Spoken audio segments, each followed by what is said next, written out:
and welcome to the Nature of Healing. I'm your host for the next half hour or so.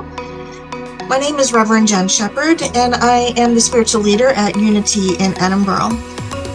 Healing has been a huge passion of mine for as long as I can remember. When I was really young, I would play pharmacist with the children in the neighborhood. They would mix up different juices and different teas, and we put them in dropper bottles, and that along with magic bandages and special waving of the hands, people healed. They got better. They got to be their best selves. They went out and played and left, and when something happened, they'd come back and they'd get a juice up and off they'd go again. And as I got older, I went to various workshops and trained in various ways, all kinds of healing, all kinds of modalities, from prayer to spiritual healing to laying on of hands, herbs and qigong, and Reiki and spiritual healing and aromatherapy and yoga, how to take in clean food, growing your own food, mediumship and supplements and correct thinking and affirmations, shadow work. I went through training to be a grief educator and a grief movement facilitator, became an art of quantum living coach, and integral healing became a passion of mine. All of these different ways to approach and go about healing. And this podcast this time is a series in which hopefully we can move through my experiences with these different modalities, bring on some people that are really versed in these different modalities, and explore what healing means to us really each individually. So I've come to understand that healing is our march towards wholeness. That recognition and that allowing of that love that's available to be seen, to be witnessed, to be activated, to act on, to move with, to feel. And that healing, that march towards wholeness, is really the essence of the universe. So the universe, pick your word for the universe. It's creation, it's God, it's divinity itself. It's all good. And in that allness and that oneness that we are all simultaneously a part of and are at the same time, we recognize that God is love, that our essence is love. That God is good. Our essence is good. God is existence and consciousness. It's divine mind. And within this mind, the creator and the creation were birthed from a thought, a willingness to journey into the most important journey available for each of us. And that journey is self-awareness, self-knowledge, the understanding of the nature of love, that march toward wholeness, that healing. So for me, the universe, God, divinity, presence, awareness is a march, a recognition, a folding into healing at every step of the way. I mean, imagine separating yourself into a gazillion million little pieces, so that you can see things from all different areas. So, or pretend that you're taking and you're going to take a room and you're going to put all kinds of little microphones in it and little cameras in there so that you can see everything from every angle possible and hear everything from different parts of the room and really recognize what's going on in that space from all the different angles and all the different perspectives. And that's exactly what creation has done. And we are one of those tiny little perspectives, those tiny little perspectives that make big, big waves when we share that awareness and that love with each other. But what can that love be? What can it accomplish? What can it accomplish to know what's on one corner of the room while we're over on the other side and not able to even see what's happening on that other corner? Well, we share that. We spread that awareness. We feel it. We bring it out into the open. Now, a lot of times when we hear the word healing and we think of all those modalities that say I'm a healing modality that people use to be healthy and whole, and whether we find the right doctor or the right nurse, or whether we're looking for a particular cure to something that ails us or a disease that one of our loved ones is carrying around, or finding the correct diagnosis, or just learning the correct way to take care of our own individual body. Yes, that's all part of healing. And some of us look to the spiritual arts and the natural world for the answers of that being well, of healing broken bones, of soothing pain, of ridding the world of viruses and bacteria, or at least the viruses and bacteria that do harm to our bodies. Healing is so much more than that, though, because all of those things point to a cure. And yes, a cure can be part of a healing, but it doesn't have to be. A cure does not have to be part of the experience of healing, although it can be. We can totally recognize a cure, a physical cure, but it doesn't have to be. So we are both physical and non-physical. The divinity creator has an infinite number of perspectives, an infinite idea and ability to bring in all that awareness. And it can view life from all the perspectives. So whether it's recognizing life from a little tiny speck of dust, or that vastness in between worlds and galaxies, the explosion within a nebula, that wisp of the wind or the change of the seasons, and you can recognize that change and that shift in the air, the flight of a bird, and even the questioning within our own minds and our own hearts as humans. All of it is consciousness. And with each of these perspectives, and with humanity itself, is simultaneously the perspective, the individual tiny piece, and the one. And we need it all to see, to grow, to understand, to witness, to choose love. So in recognizing that we are a part of this amazing journey of awareness, we can recognize gratitude for that. We can feel the love.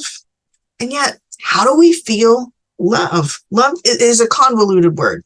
It can mean anywhere from I love pizza to I love my partner to I love the air I breathe. In the art of quantum living, this journey into self-love and self-awareness takes place within the souls and the minds and the hearts of our individualized consciousness. It takes place within the depths of who we are as human. There's a recognition that we've come here to be, not exactly come here to do. Our purpose is being and recognizing aspects of everything the Spirit has to offer and everything the Spirit is. There's a list that's published in the Art of Quantum Living. And although it's not an exhaustive list, it is a list that helps illustrate who we are when we are in the mode of healing and when we're in alignment with that love that we were created from and are moving back to. So when we're affectionate and amazed and amused and clear-headed and delighted and eager and engrossed and engaged and exhilarated and hopeful and open-hearted and optimistic and spellbound and thrilled and grateful and wonder-filled and sympathetic and pleased and jubilant and trusting and warm, compassionate, enthralled, fulfilled, giddy, and friendly. The theory is that when we recognize those type of aspects of our life, these feelings makes a way for us to recognize what those less desirable traits, like hatred and being a victim, really are telling us about ourselves, and we're able to put them in the place of love. So we no longer try to push away things like feeling hate or anger or victimhood, but we notice when we're feeling them. We notice it, and we are curious, and we move into an understanding place of helping each of us understand where that feeling is bringing us to in our own awareness. What is it telling us about what we're recognizing about the world and our perspective within it? And then we integrate that understanding. And in integrating what we've learned about ourselves, whether it's an anger moment or a fear moment or a hate moment or a judgment moment, in that integration, we understand how we may move into a loving stance. We recognize that those things help us understand love, help us understand moving into the wholeness, help us with that integration into healing. And then when we're hit with other circumstances in our life, or we're experiencing other things that bring about a similar feeling in a similar way, we're quicker to renegotiate and integrate and understand and move into that wholeness. We all have moments that seem so overwhelming in the experience. I had a friend ask me yesterday how in the world we can understand a place and say that there's no evil when there are so many people that subject each other to all kinds of nasty things and words and actions. And yet, within each experience, we choose how to negotiate and understand that. And when we choose the pathway of healing, when we choose to reach out in that manner and understand our own feelings, integrate them, and then choose actions based on what we're understanding is possible for love in the moment and the love that is there, we ripple, we move. Our actions get noticed. They might not get noticed right away. It's kind of like being in the, in the middle of the eye of the storm. Sometimes our life is like a big fat storm.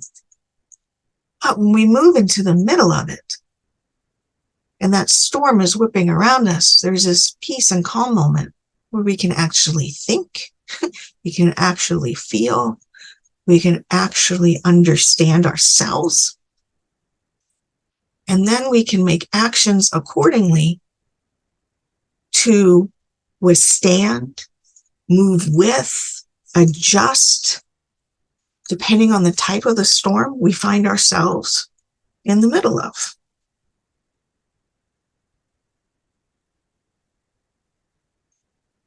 Sometimes, a lot of times,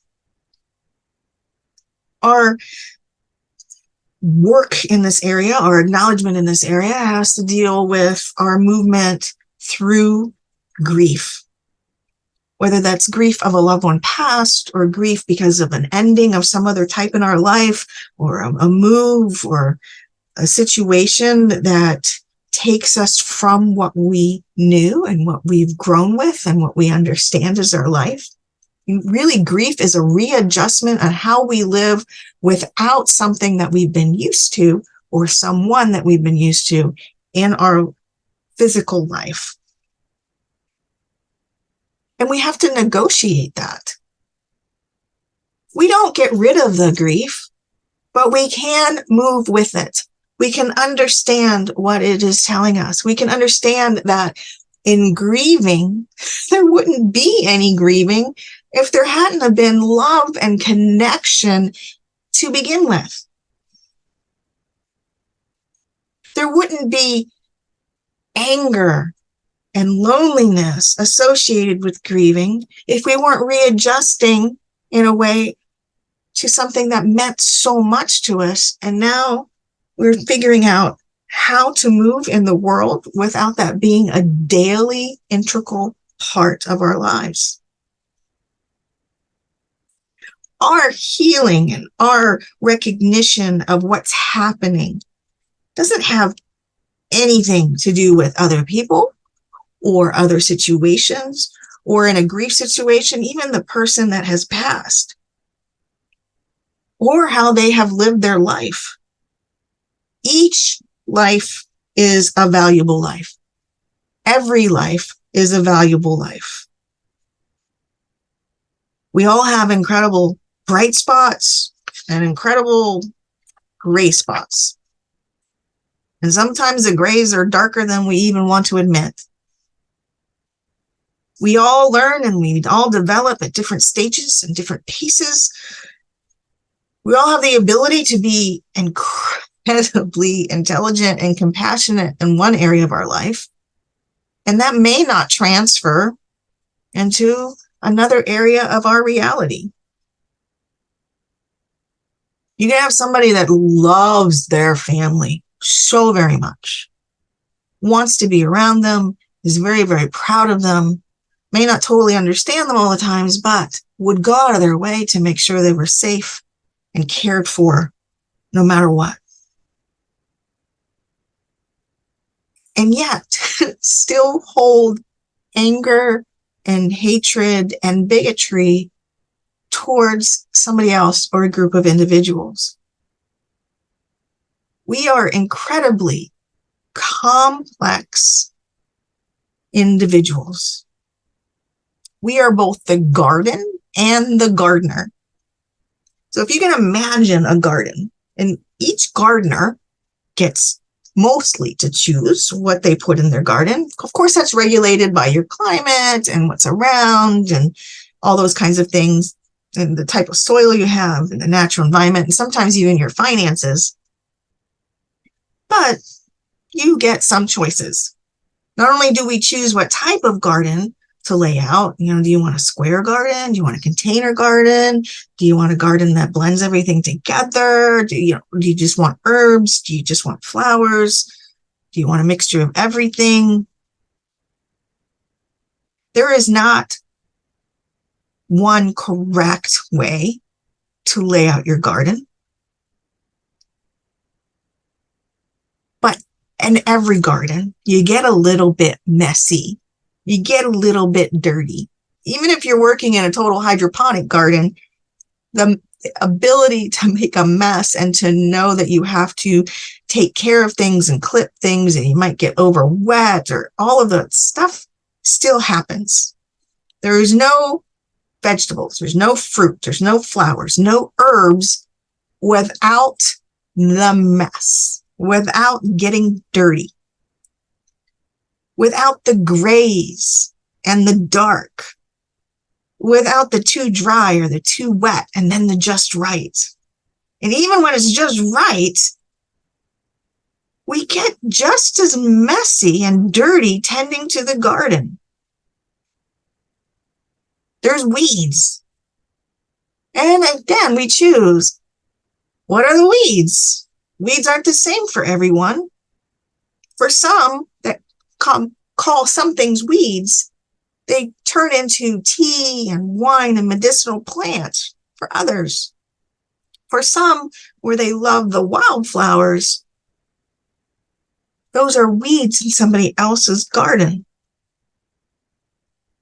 Some people experiment with styles of gardening. They research, they learn from others, they work together. Some want a really aesthetic type garden where you look at it and it's like a total work of art, something that's been really, really planned. The colors are matching and blend together with each other. It might be beautiful pebbled walkways, very botanical, gardenish.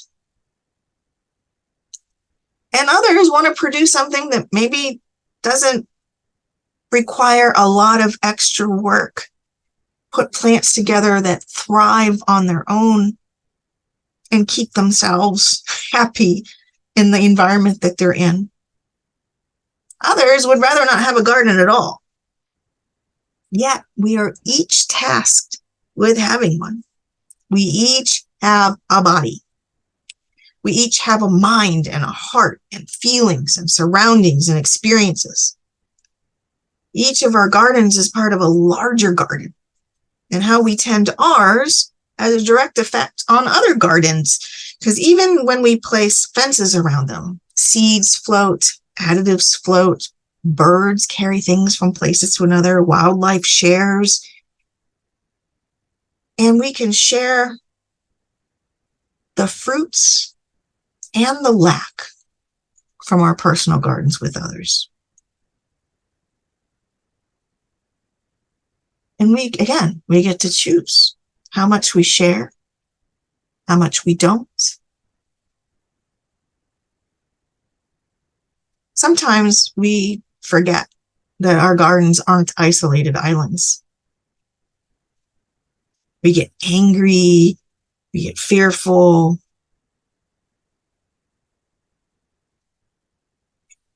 And when we recognize those feelings are in our bodies, in our gardens, we make choices. Do we move a few plants to see if that helps dissipate the anger? Do we have to pull up some weeds? Do we need to tend to the soil? Do we need to water? Do we need to let it rest and start it again from seed in a little while? Sometimes, we find our anger and our fear is fertilized by other things that we didn't recognize at the time. So maybe it's disappointment, a feeling of not being seen or heard. Maybe it's resentment in choosing to step into a garden that we didn't want, or a style that we thought we had to have, but really wasn't compatible with who we are.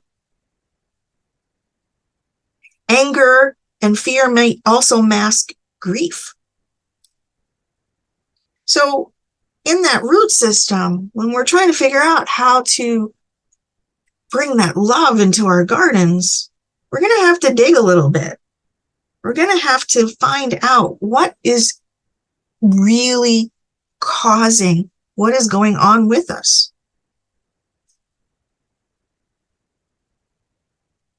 And then we allow that love into the situation. We do what we need to do to tend to the garden, to allow it to flower and to flourish. We recognize the courage to get that spade out and work in the dirt, find all the roots that are associated with our anger or our fear, find out that it's really disappointment or grief, get them out into the daylight where they can dry out and we can fully see them for what they are. And then that love is the fuel for the willpower to take care of ourselves, to take care of our garden, to take care of the world around us in a way that helps it keep growing, and the courage to say what we need to do, what action steps do we need to take to heal.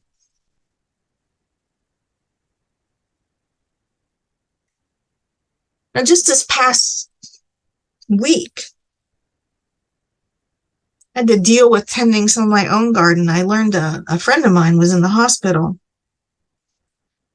And then I found out she was on a ventilator. And because of how private she was with some things, not a lot of us knew. And none of her spiritual family was there. And instead of just growing all of those weeds that I recognized were coming up, I felt the disappointment. I felt the anger. I felt the sadness and that little bit of panic when I realized that I wouldn't be able to see her again.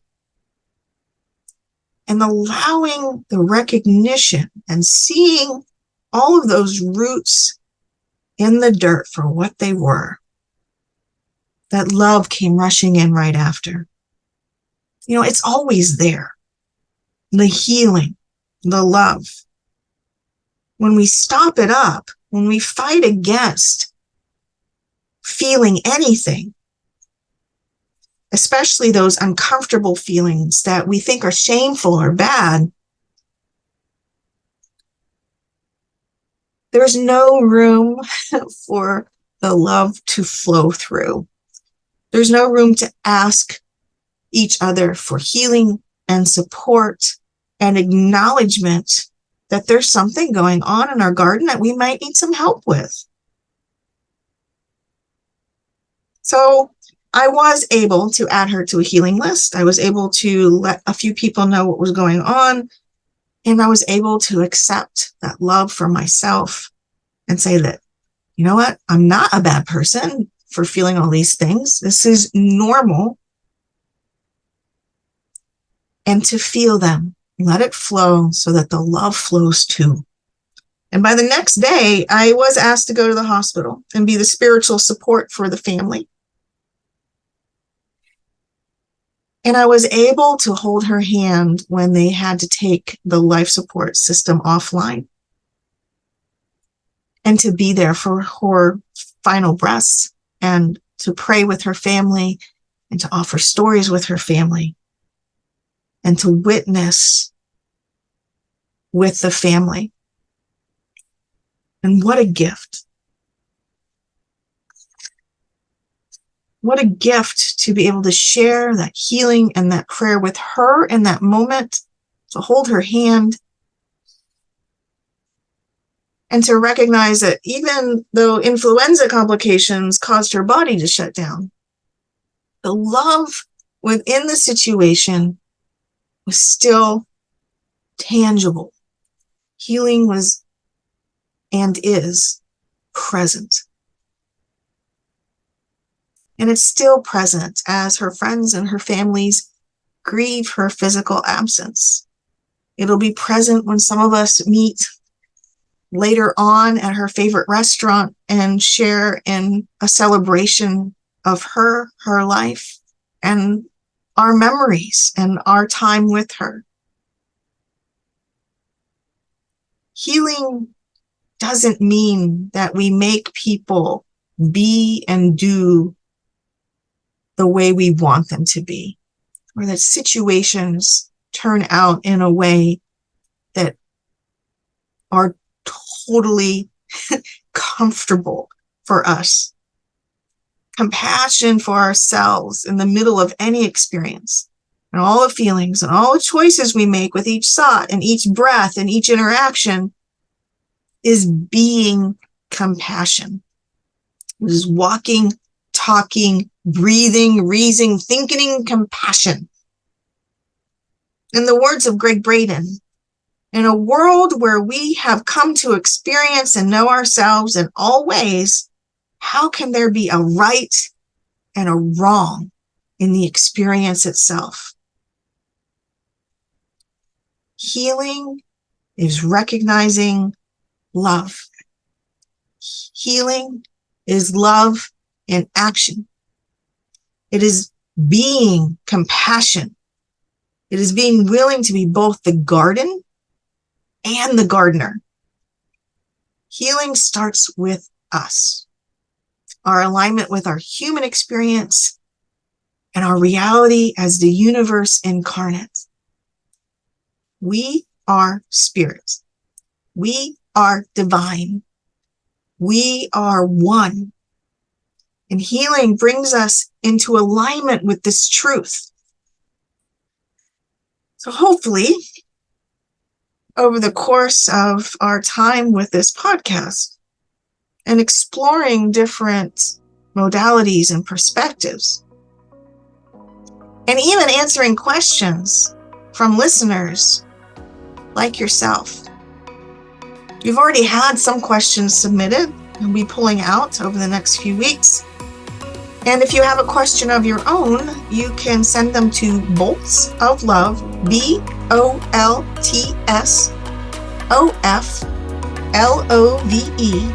@gmail.com. That's boltsoflove@gmail.com. You can send your comments and your questions in about healing. I'm not going to pretend to know all the answers, but I'd love to explore those questions with you.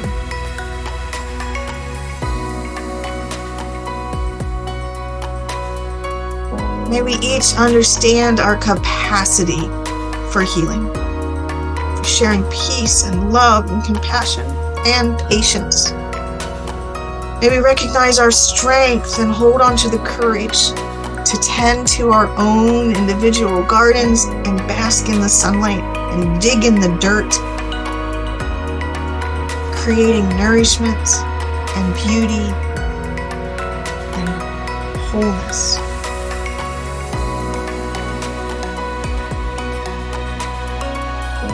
So this Nature of Healing time is produced by Bolts of Love. It's hosted by me, Reverend Jen Shepherd. I am so happy to be with you and to share this all with you. You can find me both at Unity in Edinburgh and at Bolts of Love. And again, I am so happy to be able to share this with you, your healing stories, exploring your healing questions, and marching in maybe tiny little baby steps, but still marching towards wholeness. Till next time, thank you.